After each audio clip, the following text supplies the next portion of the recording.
Hello, everybody. This is Judy Maddox. I am chair of our local Western North Carolina Sierra Club. Welcome.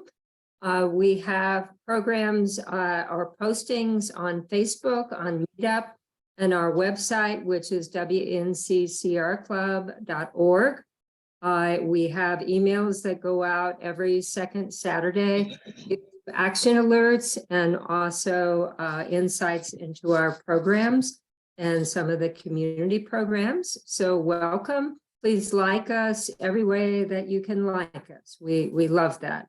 We are part of the Greater Sierra Club, which includes the National Sierra Club and the chapter State of North Carolina Sierra Club. And we are a group here of Western North Carolina that includes 17 different counties. But we are focused here right now in Asheville and Buncombe County. Our motto, as you know, is explore, enjoy, protect our very precious planet. I would like to acknowledge with respect that the land that we are on today is ancestral land of the Cherokee. We thank them for so many years protecting our forest and our environment. And we are very, very grateful. We'd like to request your awareness and your help to speak out against the Duke rate hike hearing, which will be this very Monday, March 6th, at Waynesville at the courthouse. Duke Energy is asking for about a 20% raise in rates in everyone's bill over the next 3 years to pay for coal-powered plants, for gas-powered plants, and under building for future the solar and the wind that we've requested for, that other environmental groups have requested for. The North Carolina Utilities Commission has given approval for the temporary plan for Duke.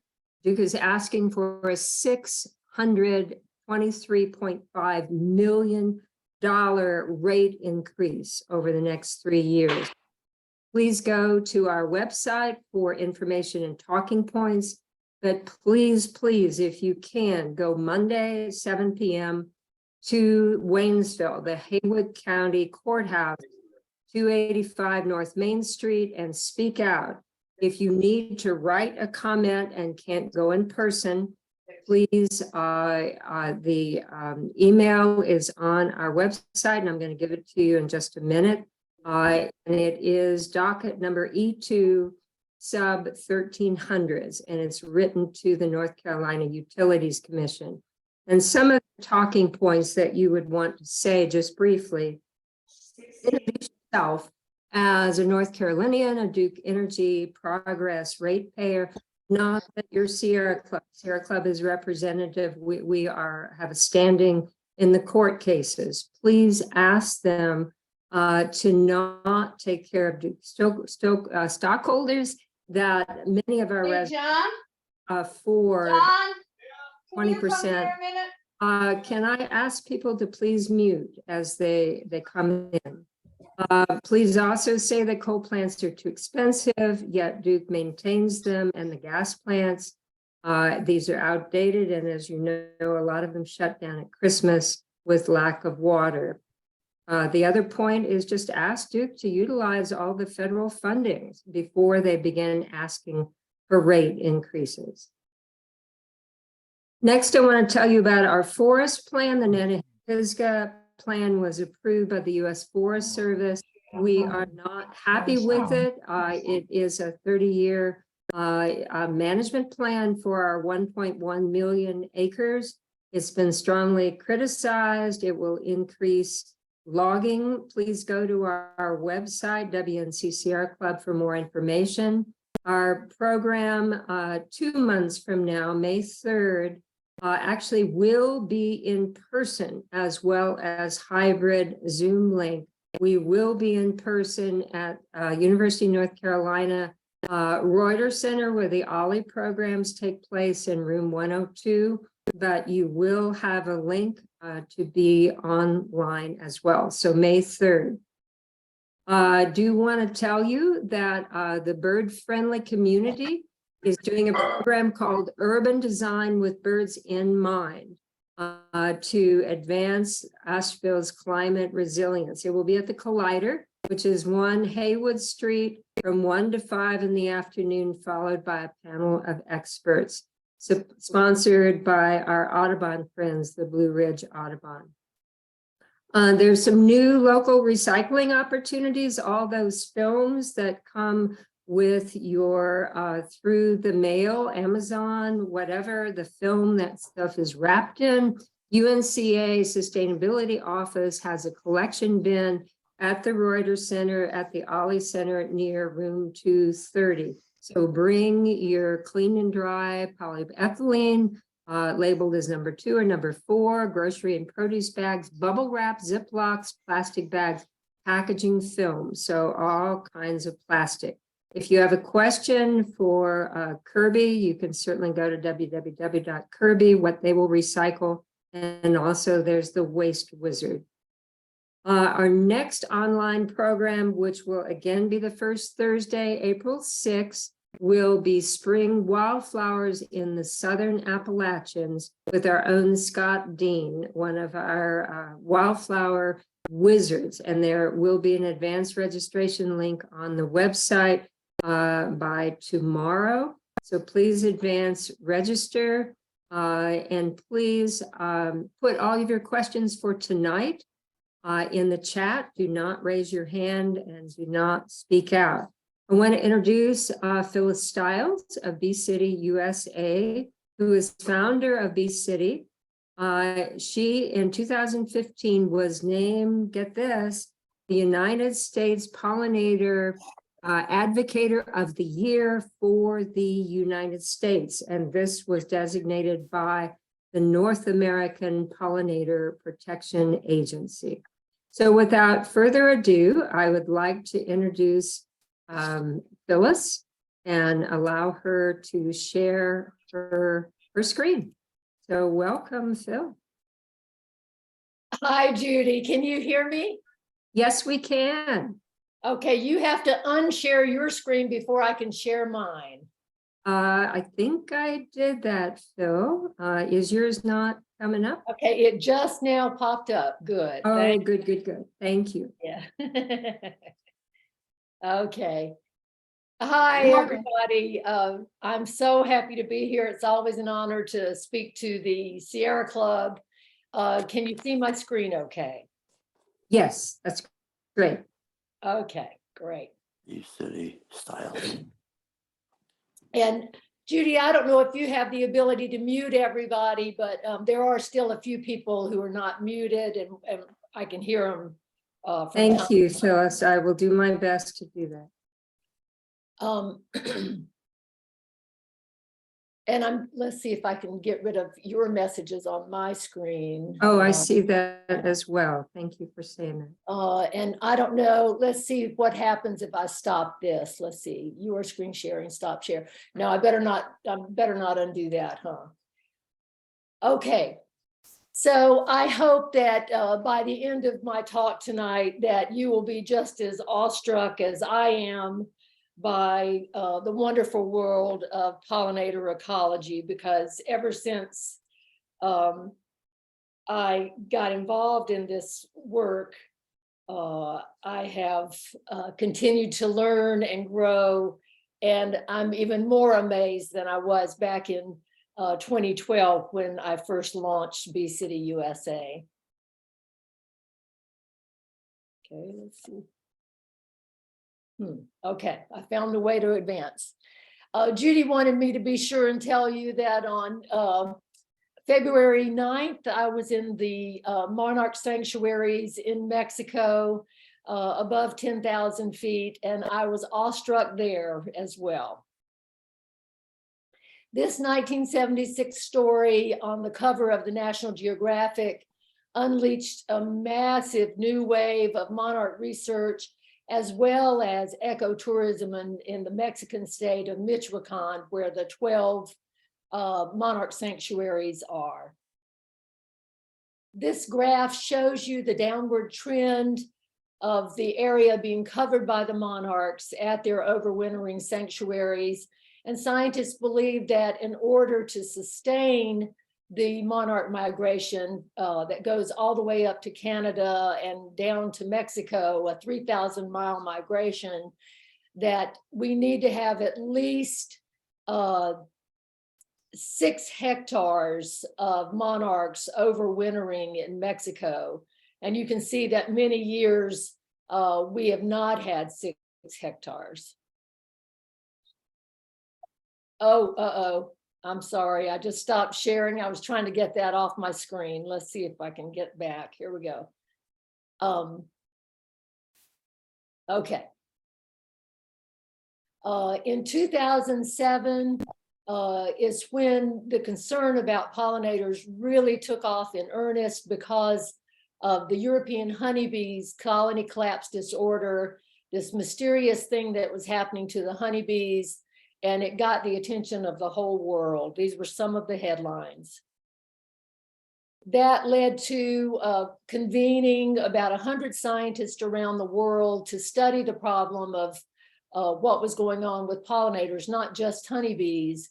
And in their report in 2016, they said that 40% of insect pollinator species are at risk of extinction right now, including 28% of America's 47 bumblebees. What I've shown in this picture are just our eastern bumblebees. You may have seen this article on the cover of the New York Times Magazine.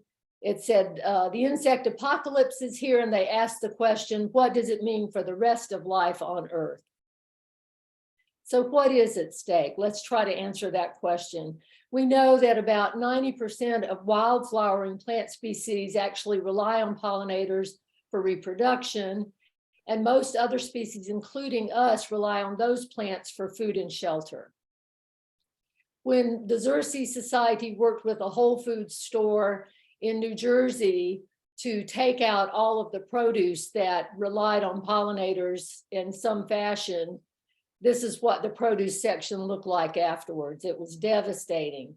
And so we know that 75% of our crops depend on pollinators to some degree or other for fruit and seed set, for improved quality and/or increased yield.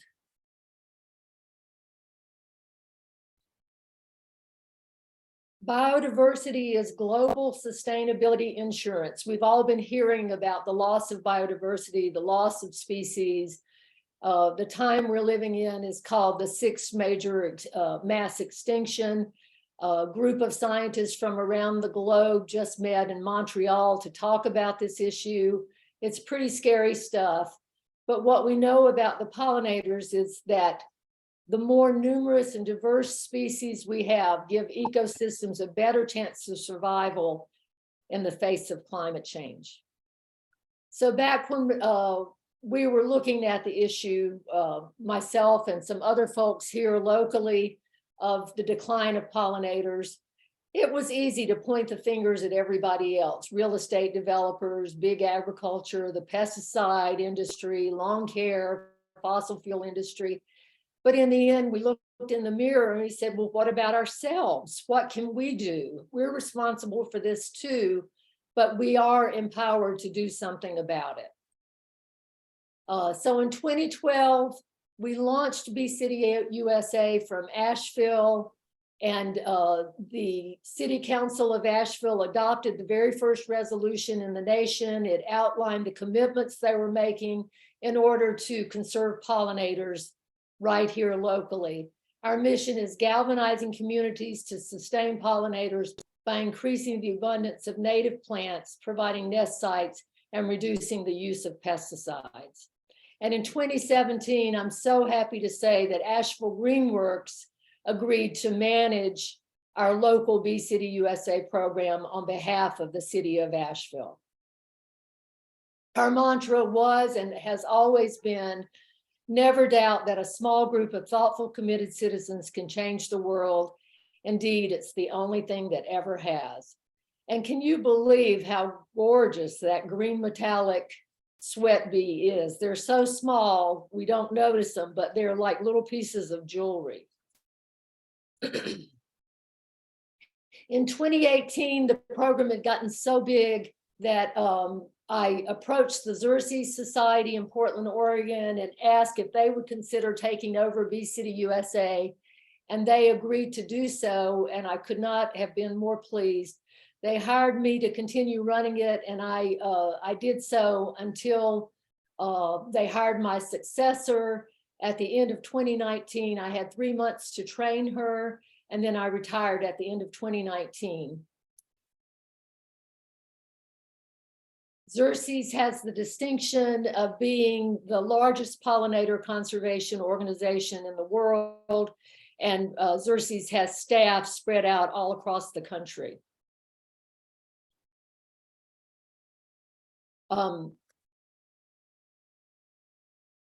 We have, I somehow missed a slide in there, but today we have 333 affiliates in 46 states, and they are all across the country, and that includes both Bee City USA and Bee Campus USA. I started Bee Campus USA for universities in 2015.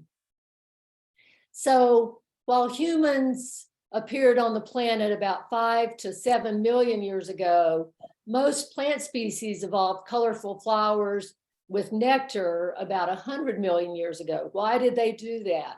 Well, it was strictly to attract pollinators that would efficiently transfer their pollen among their own species than relying just on the wind.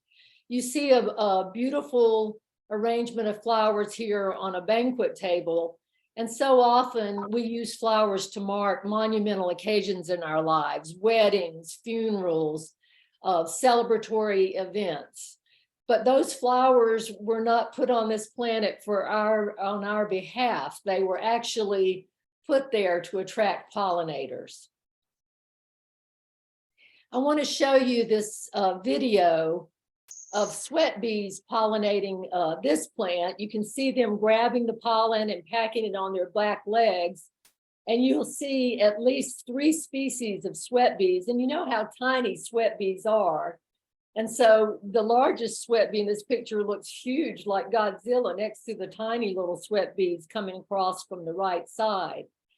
They are after that pollen, and the pollen carries the plant species' unique male DNA. It's the only source of protein for the bees. And that's why we named our organization Bee City USA, because the bees are the most important pollinators in temperate zones. Excuse me, I've got a scratchy throat tonight.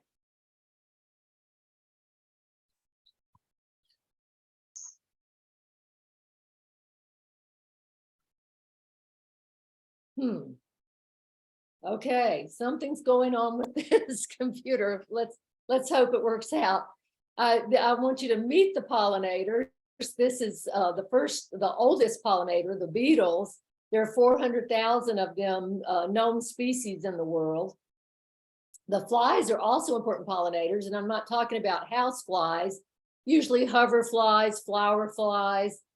This one is on a button bush, and we can thank the 110,000 species of flies because some of them, the midges, pollinate chocolate.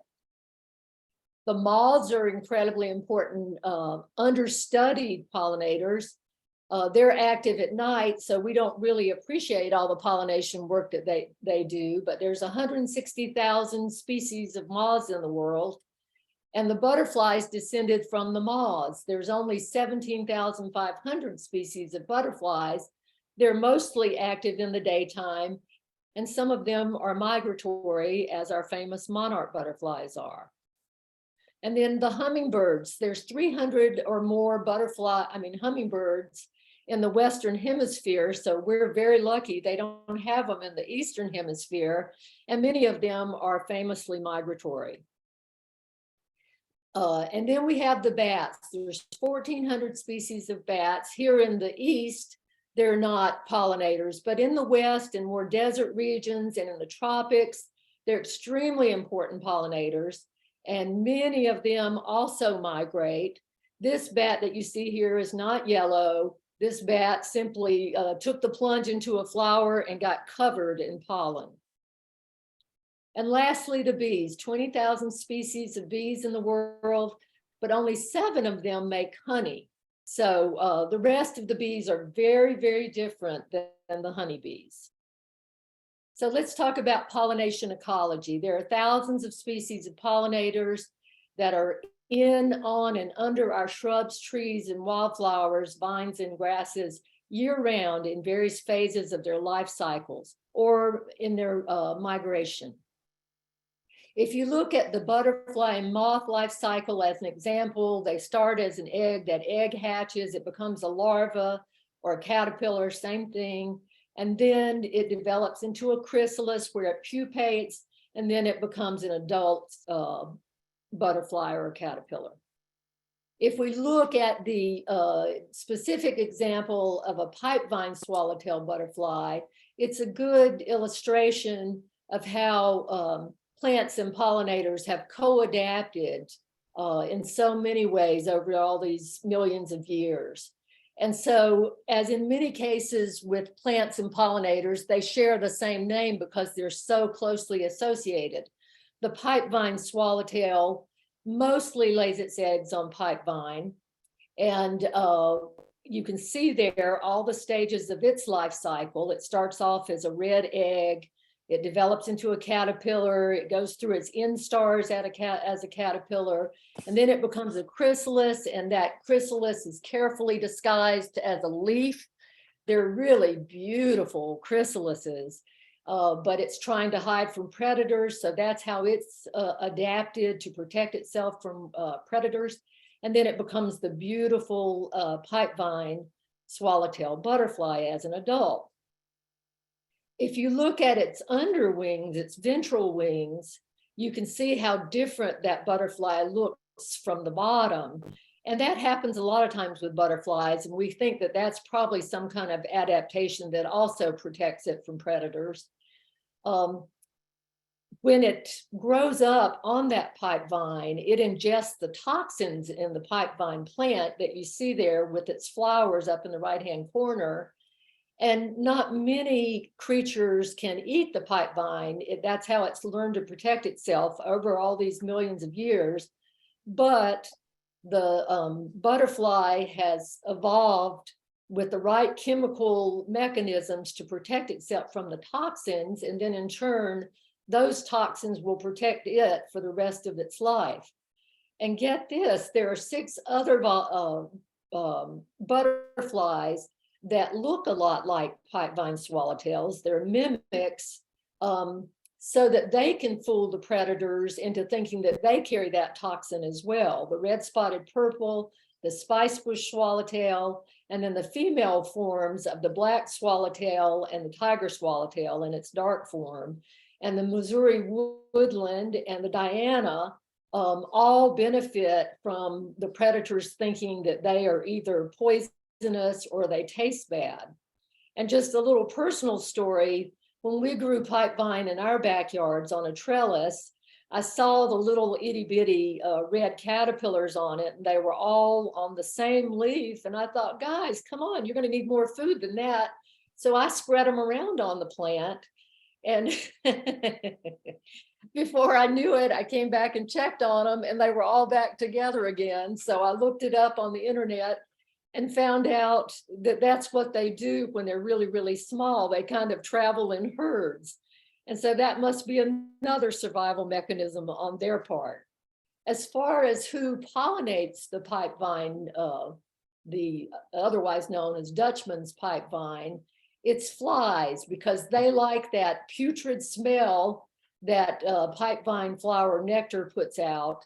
And so they are the primary pollinator of that cute little pipe-looking flower that appears in May and June on the vine. But the monarchs have have developed a survival mechanism too. They've adapted over the millennia. And so for them in the eastern US, they have figured out that if they fly to Mexico to the high elevation Oyamel fir forest, that they can roost up in the tops of the Oyamel fir trees, and that's how they can survive winter. It keeps their wings moist enough, and when they close up their wings, they look like dead leaves on the branches, which disguises them from the would-be predators in Mexico. And so they arrive in Mexico right about the Day of the Dead, November 1st, and they start leaving about now, sometime in March. They start flying home after they've mated around Valentine's Day. I was lucky enough that when I got home on Easter weekend in 2017, I drove into my driveway, and out of the corner of my eye, I saw a flash of orange. And I got out of the car and I ran over to where our milkweed was planted. My husband had planted it. And I checked the milkweed, and sure enough, that monarch had left me an Easter egg on my milkweed. My milkweed was only about 3 inches high, and somehow a monarch butterfly that weighs the equivalent of a raisin had not only made her way to Mexico and overwintered in Mexico for 5 months, and then made her way back up through Texas and over to North Carolina. And then she found that milkweed that was just barely coming out of the ground, and she left me an egg. 2,000 miles she had flown from Mexico. They are amazing. So if you want to become a citizen scientist and follow the monarch migration, you can go to Journey North, and you can register your sightings, be it an egg, a caterpillar, an adult monarch. Put your name in the box when you register your sighting. Excuse me. And when you're finished, you'll have a dot on the map, and it'll say when and where that that monarch was sighted and who reported it. And so then you can watch the monarchs as they migrate northward. And then on another screen, you can watch them migrate southward in the fall. I want to show you another video. This is a video I took on my porch of a mason bee. And she is loading up a cell with pollen that she's got under her abdomen. She's taking it off her abdomen. And when she thinks she's got enough pollen in there, she will lay an egg on top. If you look carefully in the other 2 cells, you may be able to see the eggs there that she's already laid. And because she's a mason bee, she uses mud, and she'll close up that cell, and she'll repeat that process until she fills up that cavity. And she may do several cavities, and then she'll never see her young grow up. She'll die. And next year, her offspring will come out, and they will start the process all over again. The reason this story is so important is that most pollinators never venture more than a few hundred yards from where they emerge as adults. And it might be in spring, it might be summer or fall, but they all know they have to reproduce. And that means they need pollen and nectar, or if it's a butterfly or a moth, they need the plant that they lay their eggs on as their larval host plant. They need baby food for their young. And so everything they need has to be within a few hundred yards. Bees' only source of protein is pollen, so they need to collect lots of pollen. Oh, this is strange. I'm not sure why. There, okay. So sorry about the technical difficulties. This chart for me reminds me of Match.com, couples who are trying to find each other. So in our case, the couples are pollinators and flowers. And if you look down the left hand side of this chart, you see shape, pollen, nectar, odor, nectar guides, and color. And then you see our pollinator friends across the top. And so if a pollinator is trying to find the perfect flower, let's just look at the nectar guide row. Up in the corner, you see a tulip tree flower, and there are orange lines in that flower. And they're just like a plane coming into an airport and looking for the lights on the runway to tell it where to land. These nectar guides tell the bees and butterflies where to land. They have different vision than ours. And so sometimes there are nectar guides that we can't see and they can see. They can see UV on the spectrum and we can't see that. So bees and butterflies look for those nectar guides. None of the other pollinators do. And let's just look at the pollen row. For the bees, they want sticky and scented pollen because they want it to stick to their bodies so they can take it back to their young. But if you go to the end of the chart and you look at the wind column as a pollinator, you'll see that it likes light, fluffy pollen because it wants it to float through the air and hopefully reach the right flower in order to pollinate that flower. So not every pollinator can pollinate every flower, and over millions of years, they've gotten really clever at, the flowers have gotten really clever at attracting the pollinator that they prefer. Hummingbirds are drawn to tubular flowers, usually red or orange, oftentimes dangling flowers. When you look at jewelweed and columbine, those are favorites of hummingbirds. And many species have tongues as long as their bodies, but they can't smell that nectar. So they're relying on sight to find the flowers that they want. Plant diversity depends on pollinator diversity and vice versa. At least a quarter of our 20,000 bee species in the world specialize on certain pollens, and most butterflies and moths have specific host plants for their eggs and caterpillars. I love this story of the Florida Kunti plant and the Atala butterfly. In the 1970s, there was a movement in southern Florida to declare the Atala butterfly extinct. Nobody had seen one in quite some time. And about that same time, the landscaping industry discovered that they could propagate the Kunti plant and that it looked really nice in landscapes. And so they started growing and selling the Kunti plant, and they started ending up in people's gardens and, you know, business landscapes all over southern Florida. And lo and behold, the Atala butterfly started reappearing. And it was because the Kunti plant was its host plant. And the Kunti plant had almost disappeared before that. And nowadays, the Atala butterfly has become so common that some people kind of consider the caterpillar a pest because it's eating their Kunti plants.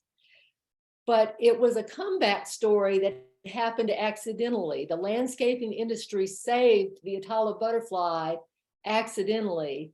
And so if we do our work, if we do our pollinator conservation work intentionally, there is no telling what we can do. Let's go native. That's the key to pollinator conservation. In 2021, we got a blue ribbon task force together to update our plant list. That's one of the commitments of all bee cities and bee campuses.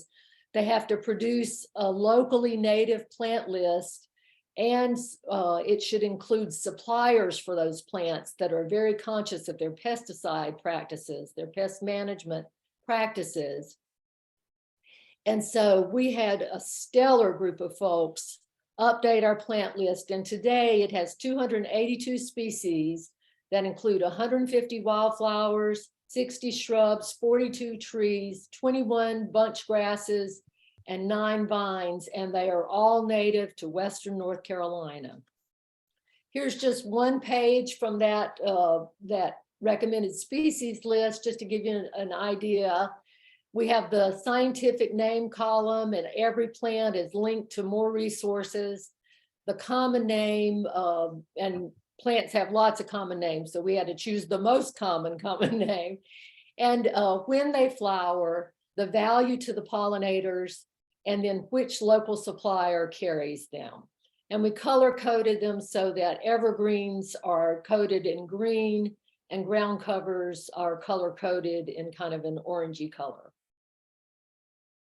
Asheville Greenworks uses that plant list for its pollinator habitat certification program. And there you see Lisa Wagner's yard, and you see her certified pollinator habitat sign. We launched the certification program in 2020, and we already have over 150 certified gardens. So let's talk about some of those plants. You might expect me to talk about wildflowers, but I'm not going to talk about the wildflowers, even though that's the most numerous part of the plant list. I'm going to talk about shrubs first, and then I'll talk about trees.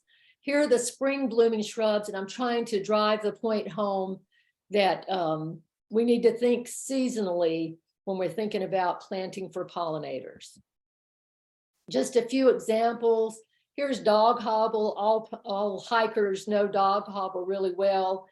Aren't those flowers magnificent? They are loaded with pollen and nectar for butterflies and bees, and it is so much fun to watch the bumblebees gathering nectar and pollen from those flowers as they hang upside down. Spice bush, you see the blooming flowers over to the left, the pretty yellow flowers. They have red berries in the spring.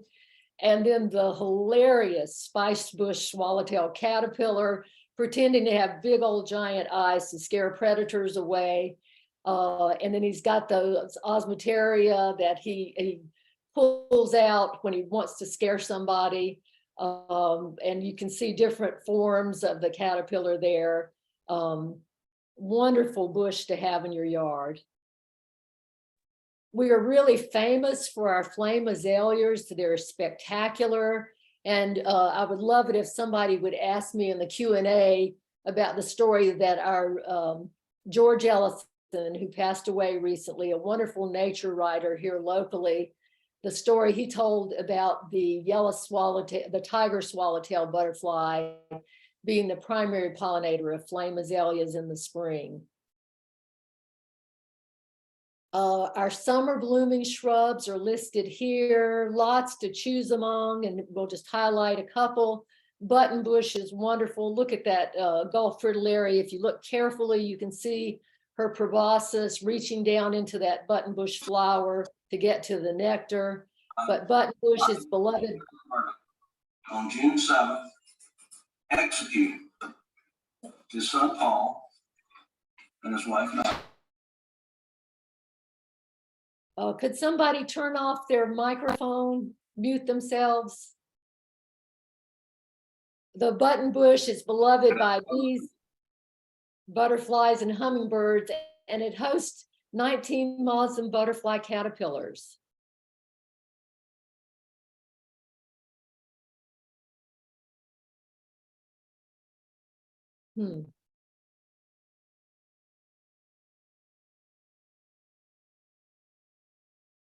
Okay, now I got it to advance. And then we have sumac, which not too many people plant in their yards, but it's absolutely stunning, especially in the winter with those seed pods. And it's a host for, it's one of the many host plants for the Luna moth. It has the spectacular red leaves in the fall. Fall blooming shrubs, we don't have too many, and that's the brilliance of nature. The pollinators don't need the blooms as much in the fall, and so they've already done their reproduction mostly in the spring and the summer. But I'll highlight when somebody's talking, I can't seem to advance here.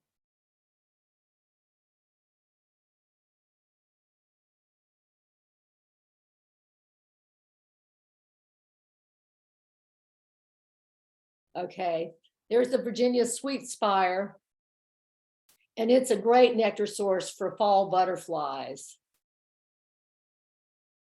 So we have some shrubs that are evergreen, and we're really lucky in that regard because it's always nice to have some evergreens in your yard. Mountain laurel, it's surprising, but it hosts 33 moths and butterflies and provides nectar for hummingbirds and butterflies. We have 3 kinds of rhododendron, Catawba, Rosebay, and Carolina, and it hosts 51 moths and butterflies and has pollen or nectar for hummingbirds, butterflies, and bees. And then the Vaccinium genus, which includes a ground cover, cranberry in our area, it hosts 288 moths and butterflies. And has pollen and nectar for bumblebees and many specialized bees like our blueberry bees. And I'm not talking about the cranberry here, I'm talking about the Vaccinium genus, which includes the cranberry. And then lastly, the yucca, it's the only host plant for the yucca moth, and it has nectar for hummingbirds. So whether they have pollen or nectar or both, flowering trees are meadows in the sky for pollinators. And this is what I'm incredibly excited about these days. We've always focused on wildflowers when we talk about pollinator gardens. And we've, it sounds funny to say it, but we've overlooked the trees because we can't see what's happening up there in the canopy. But there's a growing body of research about just how important the trees are. Our spring blooming trees here in Western North Carolina are listed here. They're all on the plant list. And just a few of them I'll highlight are sassafras with its 3 different types of leaves. It blooms in May and June, and it hosts 38 moth and butterfly species, including the spicebush swallowtail. Oh, the tulip tree. Oh my goodness, what a wonderful tree. I talked about its nectar guides before. And then the tiger swallowtail uses it as one of its larval host plants. There you can see the swallowtail's caterpillar and the 3 forms of this, the tiger swallowtail, the male and the female in its yellow form, and then the dark form of the female that mimics the pipevine swallowtail butterfly. But boy, the nectar that the tulip tree produces in the spring attracts butterflies, bees, and hummingbirds. It's wonderful. Then we have the basswood tree, and it attracts all the pollinators practically, but it really wants to attract the moths, and its nectar production peaks in the late afternoon because of that. But bees even collect pollen from wind-pollinated trees that don't have any nectar. And most of those are the ones that bloom in the spring when bees need them the most. And that includes all those oak species. 540 moths and butterflies use some oak species for its larval host plant. The maples the red maple is that beautiful red color in the fall. And there you see the red maple flower. We have tons of them all around our yard right now on the ground where they fall off, but they're loaded with pollen.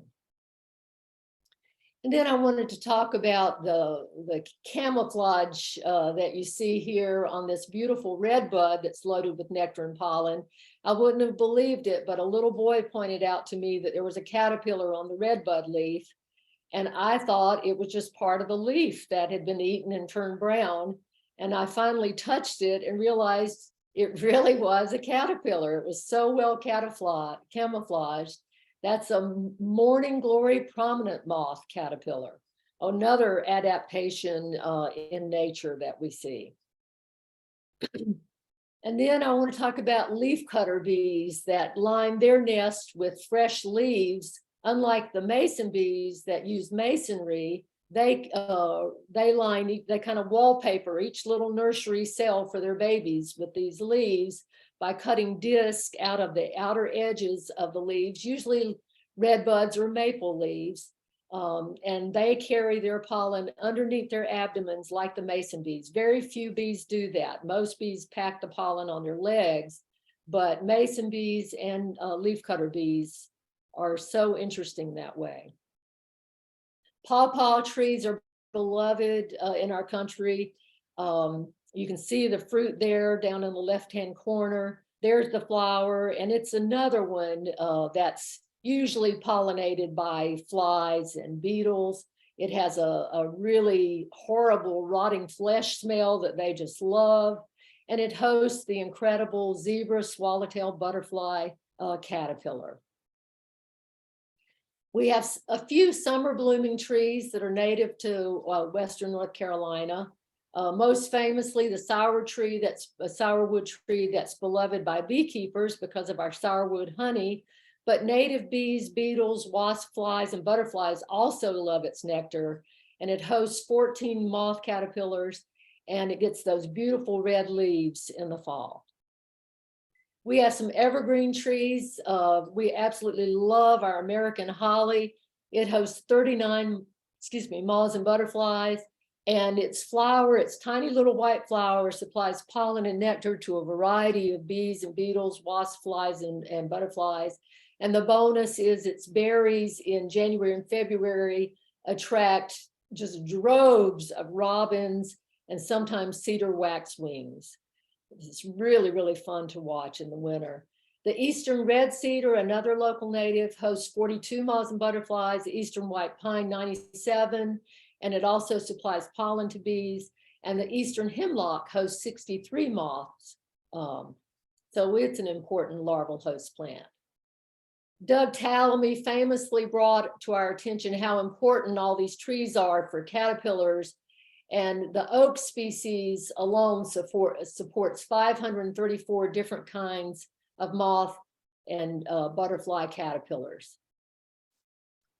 We have 4 oaks on our list because they're supplied by nurseries here, and they host anywhere between 17 and 174 moths and butterflies in our area. And they're super important to bumblebee queens in the spring when they're establishing their colonies. They also have tender leaves for lots of caterpillars, so that's why they're so important. The black cherry tree is not on our list because it's not sold in nurseries, but native bees absolutely love its nectar and pollen, as well as honeybees love it. It hosts 456 moth and butterfly caterpillars, including the coral hairstreak, the eastern tiger swallowtail, spring azure, viceroy, and red-spotted purple. And if you were to intentionally plant it in your yard, you can prune it back every 2 to 3 years and just treat it like a shrub. 90% of terrestrial birds rely on butterfly and moth caterpillars as their baby food. Those baby birds cannot tolerate seeds and nuts. Their little mouths can't chew that kind of food. They can't swallow it. So they like soft-bodied caterpillars and grubs. And when scientists put cameras on a nest of chickadees, they watch the mom and dad go out about 50 meters from the nest and bring back the baby food. It took 5,000 to 10,000 caterpillars before those baby chickadees fledged. That's a lot of caterpillars needed to be very near to the nest. 94% of moths actually pupate in or under our leaf litter that falls from our trees during the winter. So if we want to have birds, we need to keep those leaves in our yard, not put them in bags and cart them away and mulch them, chew them up. We need to keep them in our yards, and you can do it in a neat way. You can rake them over into your beds or use a battery operated leaf blower like we do here. And so we have those leaves here year round. And then they're protecting all the plants underneath. If you don't do them too deep, we made the mistake of sometimes putting our leaves too deep and some of our ephemerals not coming back. They're also important for other critters that are under those leaves: beetles, slugs, centipedes, spiders, all kinds of bugs that are decomposing, and the predators of those insects. So let's leave the leaves in our yard. So to close, I imagined if the bees took to the streets and they were protesting, they'd be yelling, "What do we want? When do we want it?" And here's what we would do if we did what the bees wanted us to. In spring, summer, and fall, they want pesticide-free nectar for bees, butterflies, moths, wasps, flies, and hummingbirds. They want locally native pollen for bees and beetles. They want locally native living leaves for butterflies, moths, and leafcutter bees. In the winter, They want leaf litter for bees, butterflies, and moths. And all year, they need dead branches, dry stems, and tree snags for our cavity nesting beetles and bees.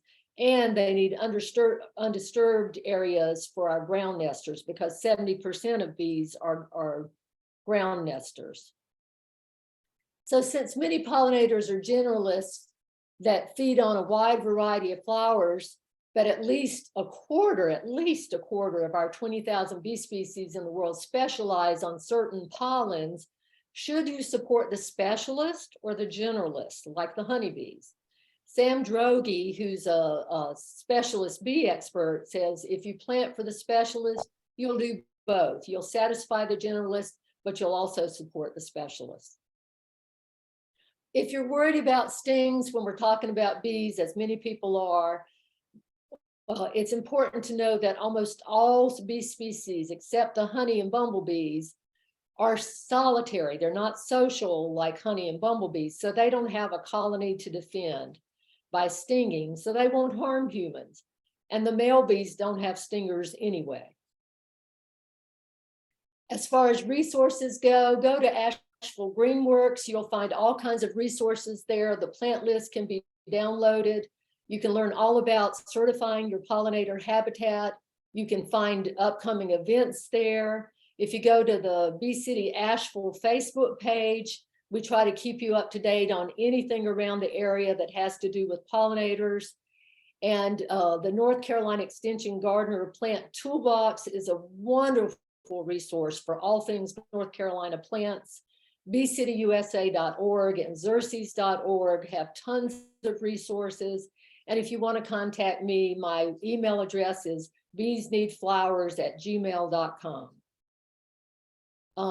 Please friend us on Facebook at Bee City Asheville, and there you will find out all about some plant sales that are coming up this weekend, Buncombe County Soil and Water Conservation, and Plants for Everyone at Smith Millworks.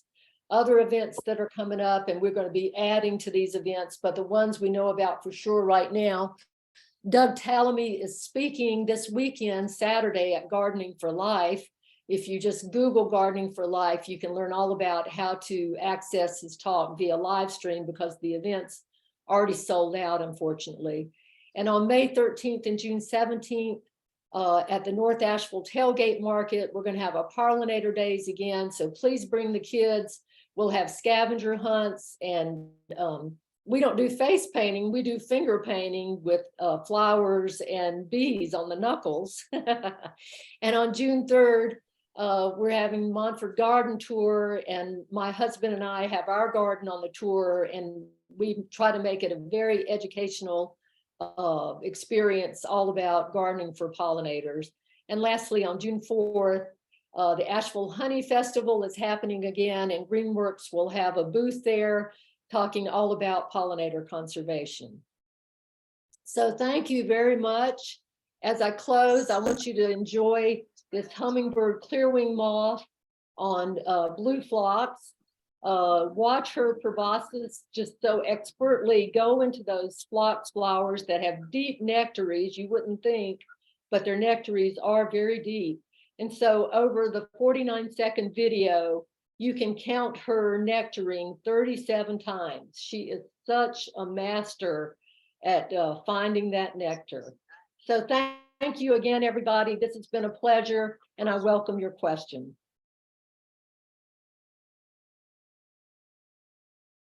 Well, thank you, Phyllis. That was truly a joy. My first question, if you will share those last couple of slides, for we will post them on our website so people can go as well to see the list of plants and all of the different recommendations that you made. So if you'll send those, we'll post them, and that's great. You might back up and maybe instead of this last slide, you might yes, that one, and also the one with your with your email, that people can take a screenshot or whatever, but please send those and we'll post them. Okay. So a couple of questions, and Phyllis, thank you, lots of thank you. First one is, could you tell us the George Ellison story about the flame azaleas and the butterfly? Oh, I'm so glad somebody asked that. It's such an unusual pollination method. Butterflies and moths are called Lepidoptera. That's their scientific family name. And it means scales. Lepidoptera have scales on their wings.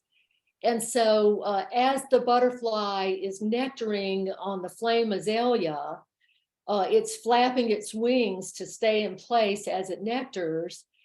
And as it flaps its wings, the pollen sticks to the scales on its wings, and it forms strings hanging down from its wings. And on each string, there's pieces of pollen. And so when it goes to the next flower, it's taking just all that pollen streaming from its wings, and that's how it's pollinating other flame azaleas.